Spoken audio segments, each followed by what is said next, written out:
আল্লাহ তাআলা কুরআনুল কারীমের মধ্যে বলেন, ইয়া আইয়ুহাল্লাযীনা আমানু দুখুলু ফিস-সিলমি কাফা। হে ঈমানদার বান্দারা, তোমরা পরিপূর্ণভাবে ইসলামে প্রবেশ করো, শয়তানের অনুসরণ তোমরা করো না। আসছে আমাদের পয়লা বৈশাখ। আল্লাহ তাআলা আল্লাহ রাসূলকে শিক্ষা দিয়েছেন, যে কোনো খুশি উদযাপন করবেন, সেটা যেটাই হোক না কেন, সেটা ফাসাব্বিহ বিহামদি রব্বিকা ওয়াস্তাগফির। আল্লাহ তাআলা তাসবির মাধ্যমে, আল্লাহ তাআলার প্রশংসার মাধ্যমে, ইস্তেগফারের মাধ্যমে আমরা খুশি উদযাপন পালন করব।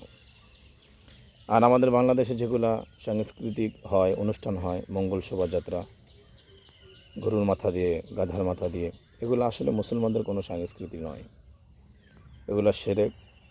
এজন্য এবং পান্তা, ইলিশ এই দিনে আমার খেতে হবে রমনা পার্কে, যে এগুলোও ইসলাম আমাদেরকে শিক্ষা দেয় না।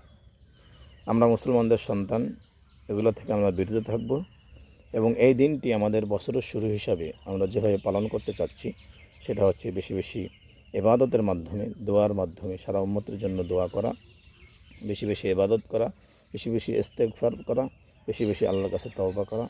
এর মাধ্যমে আমরা শুরু করার চেষ্টা করব ইনশাআল্লাহ। ওমা আলাইনা ইল্লাল বালাগ।